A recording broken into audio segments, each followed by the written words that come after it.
Hello students, welcome back to the smart box. मैं हूं Saqlain sir. हम लोग यहाँ पर सिमिलैरिटी चैप्टर का 1.2 प्रैक्टिस सेट खत्म कर चुके हैं और हम यहाँ पर अब आगे बढ़ेंगे। जो हमारे इस चैप्टर का एक one of the main topic है दैट इज सिमिलर ट्रायंगल्स। क्योंकि चैप्टर का नाम ही सिमिलैरिटी है तो अब तक यहाँ पर सिमिलर जैसा हमने कोई वर्ड सुना ही नहीं था, बट यहाँ पर जो है वो सबसे पहला टॉपिक हमारे चैप्टर में आ रहा है दैट इज सिमिलर ट्रायंगल्स। यानी सिमिलर ट्रायंगल्स जो है वो हम 8th स्टैंडर्ड से पढ़ते हुए आ रहे हैं स्टूडेंट्स। 8th स्टैंडर्ड में हमने टेस्ट पढ़े, SSS टेस्ट, AAA टेस्ट, ये सारे टेस्ट जो हमने पढ़े थे वो test of similarity of triangles होते हैं कि दो ट्रायंगल को हम सिमिलर कौन से टेस्ट से प्रूव कर सकते हैं। तो यहाँ पर जो है वो हमारा टेस्ट यहाँ पर हमने लिख कर रखा हुआ है पहले से, जो भी हमें 10th स्टैंडर्ड की टेक्स्ट बुक में हमें दिया हुआ है। तो आइए एक बार उसे रिकॉल कर लेते हैं, फिर हम अपना प्रैक्टिस सेट स्टार्ट करेंगे। यहाँ पर दिख रहा है हमें AAA टेस्ट। तो स्टूडेंट्स यहाँ पर जो हमारा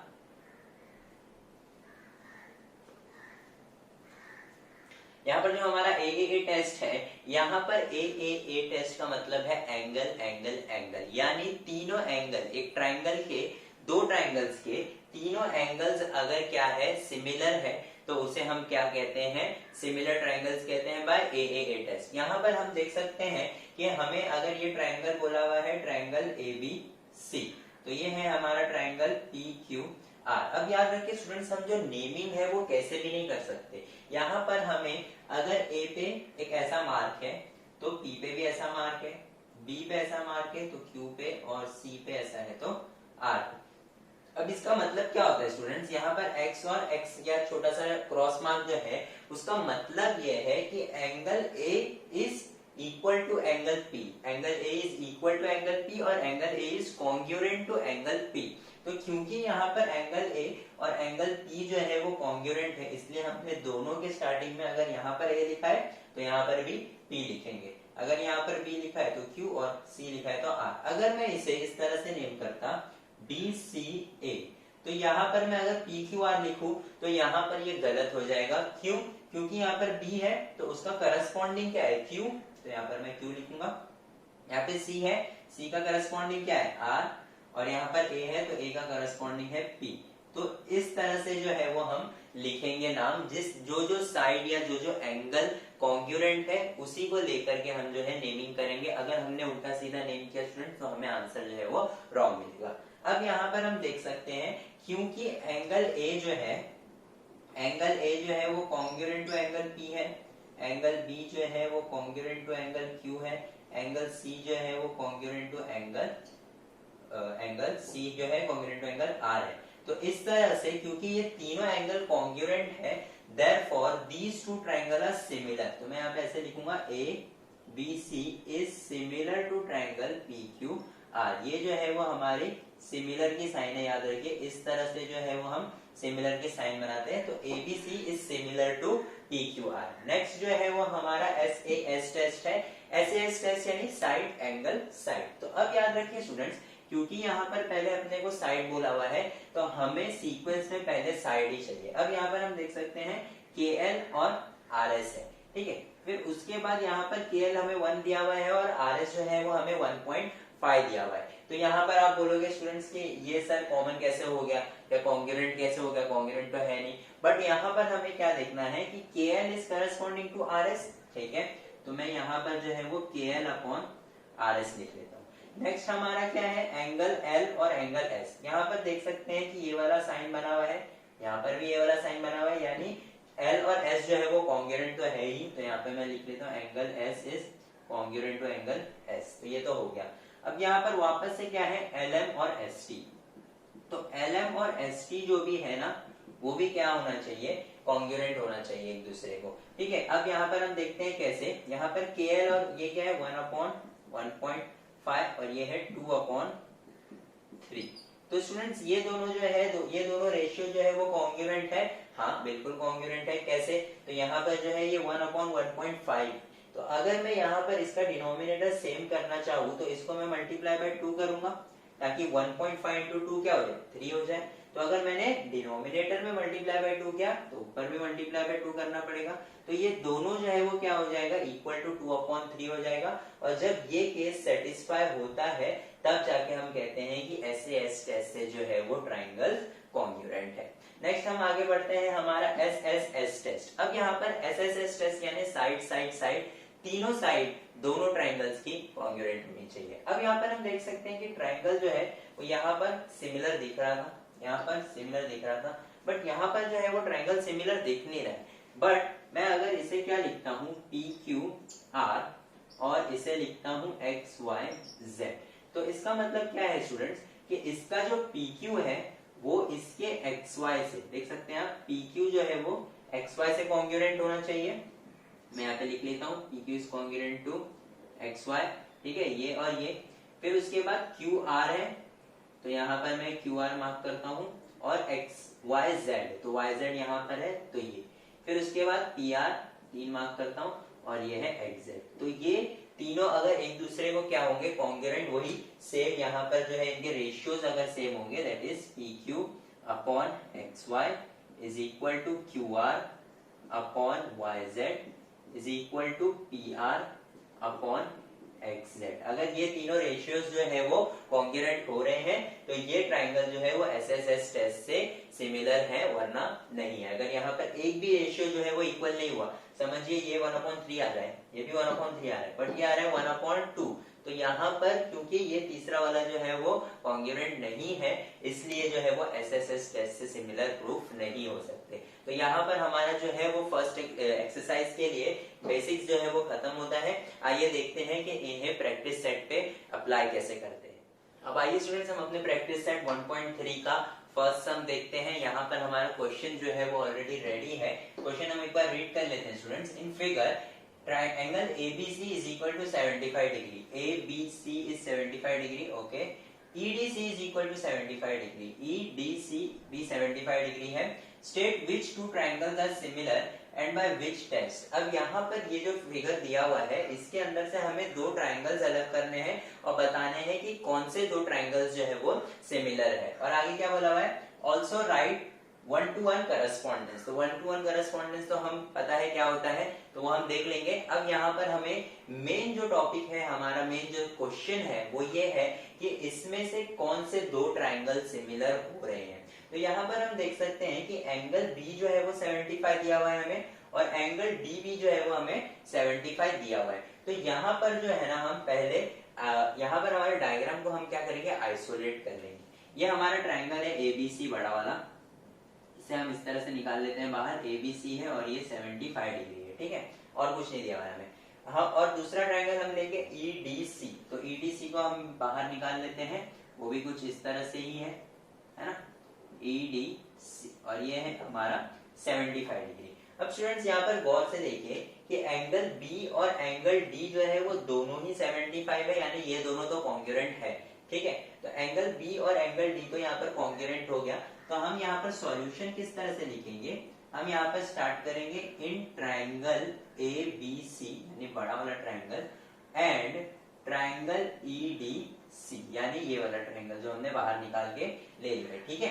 अब यहाँ पर हम सबसे पहले लिखेंगे कि angle ABC is congruent to angle EDC, क्योंकि दोनों 75 है तो दोनों कॉन्ग्रुएंट है। तो इसे मैं 1 दे देता हूँ और इसका रीजन लिखूंगा गिवन, क्योंकि ये हमें दिया हुआ है और रीजन लिखना बहुत जरूरी है, तो हमने रीजन लिख दिया कि गिवन है, ठीक है।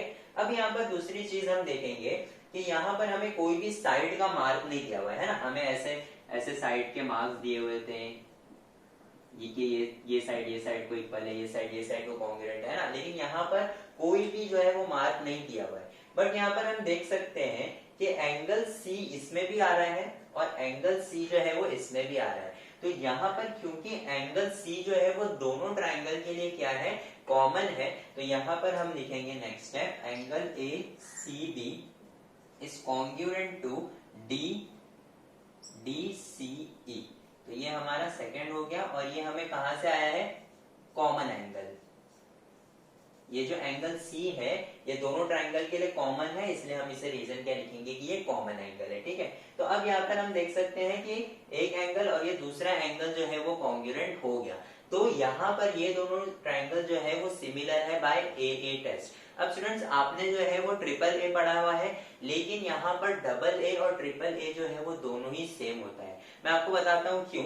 यहाँ पर हम एक एग्जाम्पल ले लेते हैं छोटा सा। ये हमारा 60 डिग्री है, ये हमारा 45 डिग्री है, ठीक है। अब यहाँ पर हमारा दूसरा ट्रायंगल है जो कि इसको कॉन्ग्रुएंट है, और यहाँ पर 45 है जो कि इसको कॉन्ग्रुएंट है। अब ये ए टेस्ट से कॉन्ग्रुएंट है, क्यों? क्योंकि पूरा ट्रायंगल जो है वो हमारा कितना होता है, 180 डिग्री का होता है। यहाँ पर 60 प्लस 45 कितना हो रहा है हमारा, 105। तो बचा कितना, 180 माइनस 105, तो ये हमारा कितना बचा, 75। तो ये वाला एंगल जो है वो दोनों ही ट्रायंगल में कितना होगा, 75। इसलिए यहाँ पर चाहे हम ए टेस्ट बोले या ट्रिपल ए टेस्ट बोले, एक ही बात होगी, क्योंकि दो एंगल अगर सेम हो गए तो तीसरा एंगल जो है वो अपने आप सेम हो जाएगा। तो यहाँ पर जो है वो हमें दो एंगल सेम मिल गए, तो यहाँ पर हम लिखेंगे therefore triangle ABC is similar to triangle EDC, और यहाँ पर हम लिखेंगे बाय ए टेस्ट। यहाँ पर जो है वो हमारा क्वेश्चन का फर्स्ट पार्ट खत्म होता है कि सिमिलर कौन से दो ट्रायंगल है, ये दो ट्रायंगल है, by which test, by A test, ये हमारा हो गया। अब यहाँ पर बोला हुआ है also right 1-to-1 correspondence. 1-to-1 correspondence यानी क्या होता है स्टूडेंट्स, यहाँ पर हमें जो है वो उनके साइड का रेशियो भी लिखना है, क्योंकि सिमिलर हो गए एक बार ट्रायंगल। अब यहाँ पर एक बार ट्रायंगल सिमिलर हो गए, तो यहाँ पर मैंने क्या लिया है, AB और ED। तो यहाँ पर AB is congruent to ED आएगा, तो मैं यहाँ पर ऐसे लिख दूंगा AB upon ED is equal to BC upon DC is equal to AC upon DC, AC upon EC। ये हमारा जो है वो 1-to-1 करस्पॉन्डेंस हो गया। इस तरह से जो है वो हम अपना फर्स्ट सम फिनिश करते हैं। आइए सेकंड सम देखते हैं। यहाँ पर हमारा सेकंड सम क्या है, are the triangles in the figure similar. यहाँ पर जो हमें ट्रायंगल्स दिए हैं वो सिमिलर है या नहीं, ये हमें प्रूव करना है। अगर सिमिलर है तो कौन से टेस्ट से, हमें बस ये बताना है। अब यहाँ पर हम जो है देख सकते हैं कि एंगल्स हमें नहीं दिए हुए स्टूडेंट्स, हमें जो है वो सिर्फ साइड दिए हुए हैं, है ना। साइड्स के नोटेशंस हमें जो है वो दिए हुए हैं सारे। तो हम यहाँ पर लिखते हैं, सॉल्यूशन स्टार्ट करते हैं अपना। हम यहाँ पर पहले लिख लेते हैं in triangle PQR and triangle LMN, ठीक है, PQR और LMN। अब हम यहाँ पर लिखेंगे PQ upon LM। PQ upon LM क्या होगा, 6/3। यहाँ पर ये हम लिख देते हैं 6/3। Next will be QR upon MN। तो यहाँ पर हमारा QR क्या है, 8, और MN क्या है, 4, तो 8/4 हो गया। Next is PR upon LN, PR upon LN। तो यहाँ पर PR क्या है हमारा 10 और LN है 5, तो यहाँ पर 10/5। अब जो है यहाँ पर स्टूडेंट्स हमें क्या करना है, ये जो तीनों रेशियोज हमने लिखे, ये तीनों रेशियोज जो है वो एक दूसरे को क्या होने चाहिए, इक्वल होने चाहिए, तब जाके ये दो ट्रायंगल्स जो है वो एक दूसरे को सिमिलर होंगे बाय SSS टेस्ट। तो यहाँ पर हम देखते हैं 6/3 है, तो इसे मैं लिख सकता हूँ 2/1। यहाँ पे 4/8 है, इसे भी मैं लिख सकता हूँ 2/1। 5/10 है, तो इसे भी मैं लिख सकता हूँ 2/1। तो यहाँ पर क्योंकि तीनों रेशियोज जो है वो हमें क्या आ रहे हैं, इक्वल आ रहे हैं, तो यहाँ पर हम लिख लेते हैं PQ upon LM। therefore PQ upon LM is equal to QR upon MN is equal to PR upon LN, ठीक है। therefore यहाँ पर हम लिखेंगे therefore triangle PQR is similar to triangle LMN by SSS test. यहाँ पर हमारा जो है वो आंसर कंप्लीट होता है, बस इतना सा। हाय स्टूडेंट्स, थर्ड सम देखते हैं। यहाँ पर हमारा थर्ड सम जो है वो थोड़ा बड़ा है, तो मैं यहाँ पर टेक्स्ट बुक से डायरेक्ट रीड कर लेता हूँ। यहाँ पर हमें क्या बोला हुआ है, as shown in the figure 2 poles of height 8 metre and 4 metre are perpendicular to the ground. अब यहाँ पर हमें क्या बोला हुआ है कि AC जो है वो एक पोल है, कोई पोल है, जैसे लाइट का पोल हो सकता है, और PR भी जो है वो एक पोल है।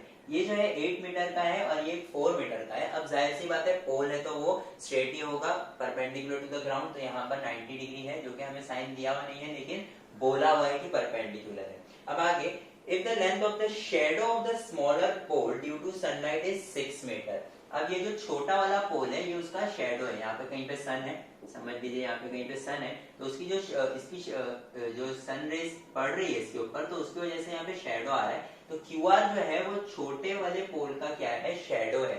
तो उसकी जो शेडो है वो क्या है, 6 मीटर है। तो यहाँ पर हमें पूछा हुआ है कि how long will be the shadow of the bigger pole at the same time. तो ये जो बिगर पोल है उसकी शेडो जो है वो कितनी बड़ी होगी हमें ये बताना है। तो आइए हम स्टार्ट करते हैं। यहाँ पर सबसे पहले जो है हम ट्राइंगल्स ले लेते हैं, सॉल्यूशन लिख लेते हैं, ठीक है। In triangle P R Q and triangle A C B, ठीक है, ये हमारे दो ट्राइंगल है पी आर क्यू और ए सी बी। अब यहाँ पर सबसे पहले स्टूडेंट्स जो है वो हमें इन दोनों ट्राइंगल्स को सिमिलर प्रूफ करना पड़ेगा। कैसे सिमिलर प्रूफ करेंगे? यहाँ पर हम देख सकते हैं कि पी आर और ए सी, ठीक है, तो पी आर और ए सी को हम क्या करेंगे, यहाँ पर ले लेते हैं P R upon A C, ठीक है, P R upon A C is equal to 4/8 that is 1/2, ठीक है, कटोगे वो 1/2 हो जाएगा। अब यहाँ पर दूसरा जो है वो हम क्या प्रूफ करेंगे कि यहाँ पर जो है वो एक एंगल और ये दूसरा एंगल दोनों भी क्या है 90 है। तो क्योंकि ये दोनों 90 है तो वो क्या होगा, ये दोनों जो है वो एक दूसरे को क्या होंगे, कॉन्ग्रुएंट हो जाएंगे। ये एंगल दोनों है तो हम यहाँ पे लिख लेंगे angle P R Q is congruent to angle A C B, ठीक है। ये हमें कहाँ से आया है, ये हमें गिवन है क्योंकि क्वेश्चन में जो है वो हमें बोला हुआ है कि दोनों पोल्स जो है वो ग्राउंड से परपेंडिकुलर है, इसलिए हमने जो है वो दोनों को 90 डिग्री लिया है। और अगर दोनों 90 डिग्री है तो यहाँ पर क्या होगा, ये दोनों जो है वो एक दूसरे को कॉन्ग्रुएंट हो जाएंगे। अब यहाँ पर तीसरा जो साइड है वो कौन सा कॉन्ग्रुएंट होना चाहिए स्टूडेंट्स, क्योंकि अगर एस ए एस टेस्ट लगता है इसके ऊपर तो ये Q R upon B C भी क्या होना चाहिए, इसको Q R upon B C should be equal to what, P R upon A C, है ना, क्योंकि P R upon A C को वो क्या होना चाहिए, सिमिलर होना चाहिए, और P R upon A C क्या है 1/2, ठीक है। तो क्यू आर की वैल्यू हमें पता है 6 है, बीसी की वैल्यू हमें नहीं पता है दैट इज x, तो हम यहाँ पर x ही लिख लेते हैं। अब यहाँ पर P R upon A C, तो पी आर का है हमारा P R upon A C is 4/8 that is 1/2 हमें आया था। अब ये जो है 2 को हम यहाँ मल्टीप्लाई कर देंगे और ये x को यहाँ, तो हमें जो है वो x की वैल्यू क्या आ जाएगी स्टूडेंट्स 12 मीटर। तो यहाँ पर जो है वो हमारा x का वैल्यू यानी AC का जो शेडो है, पोल AC का जो शेडो है वो क्या होगा, यहाँ पर 12 मीटर का होगा। आइए फोर्थ सम देखते हैं। हम देखते हैं यहाँ पर हमारा सम क्या है, in triangle ABC AB is perpendicular to BC, दिख रहा है हमें AB जो है वो BC को परपेंडिकुलर है और BQ जो है वो AC को परपेंडिकुलर है। B dash P dash C, इसका मतलब है कि B और P और C जो है ये तीनों पॉइंट्स क्या है, कोलिनियर है, और A dash Q dash C का मतलब है कि A Q और C जो है वो कोलिनियर है। अब यहाँ पर हमें प्रूफ क्या करना है student, CPA is triangle CPA is similar to CQB, ये हमें प्रूफ करना है। एक पार्ट हमारे क्वेश्चन का ये हो गया और हमें जो है वो साइड के नोटेशन दिए हुए हैं और AC फाइंड करने के लिए बोले। सबसे पहले स्टूडेंट्स हम जो है यहाँ पर ट्रायंगल्स को सिमिलर प्रूफ करेंगे, तो यहाँ पर हम अपना सॉल्यूशन लिख लेते हैं। सॉल्यूशन में सबसे पहले हमें in triangle CPA and triangle CQB, क्योंकि हमें ये दोनों ट्रायंगल सिमिलर प्रूफ करना है तो हम ये दोनों को कंसीडर करते हैं। चाहिए तो आप इसे जो है वो आइसोलेट भी कर सकते हैं तो इजी पड़ेगा। तो CPA यहाँ पर हमें दिख रहा है CPA जो है वो इस तरह से बनेगा, ठीक है, और CQB जो है वो इस तरह से बनेगा CQB, ठीक है। यहाँ पर P जो है वो 90 है और यहाँ पर Q यहाँ पर 90 है, ठीक है। अब यहाँ पर हम जो है वो सबसे पहले ये लिखेंगे कि APC बोला हुआ है और CQB बोला हुआ है। तो APC angle APC is congruent to angle CQB। कैसे पता चला ये हमें, क्योंकि दोनों 90 है तो यहाँ पर हम लिखेंगे कि गिवन, ठीक है, दोनों परपेंडिकुलर है यानी दोनों 90 होंगे तो दोनों एक दूसरे को कॉन्ग्रुएंट है। अब यहाँ पर हम देख सकते हैं कि एक और एंगल कॉमन है दैट इज एंगल C, तो यहाँ पर हम लिख लेंगे angle ACP is congruent to QCB। ये कहाँ से आया हमें, यहाँ पर हम लिखेंगे कॉमन एंगल, ठीक है, कॉमन एंगल से। अब दो एंगल आ गए स्टूडेंट्स, तो ये दोनों ट्रायंगल जो है वो क्या हो गए, triangle CPA is similar to triangle CQB by AA test, ठीक है। तो हमने इन दोनों को जो है वो सिमिलर तो प्रूफ कर दिया, तो हमारा एक पार्ट जो है वो कंप्लीट हो गया। अब दूसरा पार्ट हमें क्या बोल रहे हैं स्टूडेंट्स कि AP 7 दिया हुआ है, BQ 8 दिया हुआ है, BC 12 दिया हुआ है और AC फाइंड करना है। तो यहाँ पर हम देख सकते हैं कि AP यहाँ पर है 7 है, ये BQ 8 है, BQ यहाँ पर है, ठीक है, BC 12 है, ठीक है, और हमें क्या फाइंड करने बोला है, AC फाइंड करने बोला है। अब हम स्टूडेंट्स देखेंगे अगर CPA है तो यहाँ पर AP जो है वो किसको कॉन्ग्रुएंट है, BQ को, क्योंकि ये AP है तो BQ को कॉन्ग्रुएंट है। तो यहाँ पर सबसे पहले हम रेशियोज लिख लेते हैं, AP अपॉन BQ, ठीक है, ये AP जो है वो BQ को कॉन्ग्रुएंट है। फिर CQ बोले या QC बोले, हमें क्या दिया हुआ है यहाँ पर, BC दिया हुआ है, तो हम BC ले लेते हैं। BC यहाँ पर है तो BC जो है वो नीचे आएगा, और BC यहाँ पर किसको कॉन्ग्रुएंट है स्टूडेंट्स, AC को, तो यहाँ पर AC, ठीक है। अब यही दोनों चाहिए, क्योंकि यहाँ पर हमें जो है वो AC फाइंड करना है, तो हम फिलहाल 2 ही लिखेंगे, वरना तीनों साइड जो है वो एक दूसरे को कॉन्ग्रुएंट तो है ही। तो यहाँ पर AP का वैल्यू हमें दिया हुआ है, इसे हम क्या लिखेंगे, corresponding sides of similar triangle, है ना, corresponding sides of similar triangle. अब AP जो है वो 7 हो गया, BQ 8 है, AC नहीं पता, X लिख लेते हैं, और BC जो है वो 12 है, ठीक है। तो अब यहाँ पर हम जो है वो क्रॉस मल्टीप्लाई करेंगे, तो यहाँ पर हो जाएगा, मैं यहाँ पर लिख लेता हूँ, 7 into 12 will be equal to 8 upon x, तो 8 को अपन इधर ही रखते हैं और x को वहां पर लेके जाते हैं, तो यहाँ पर क्या हो जाएगा, ये 4 2 हो जाएगा, 7 3 जो है वो 21 हो जाएगा, और 21 को अगर हम 2 से डिवाइड करेंगे तो हमें आंसर क्या आएगा, यहाँ पर आएगा हमें 10.5, तो यहाँ पर x इज इक्वल टू हमें क्या आया है, 10.5। So this finishes our fourth sum. तो स्टूडेंट्स यहाँ पर आगे हमें जो है वो 5 सम और है, तो वो हम पार्ट 2 में करेंगे, वीडियो के पार्ट 2 में करेंगे। अगर आपको जो है वो वीडियो अच्छा लगा हो तो अपने फ्रेंड्स के साथ जरूर शेयर करें, हमें कमेंट करके बताएं कि आपको वीडियो कैसा लगा, और thank you for watching the smart box.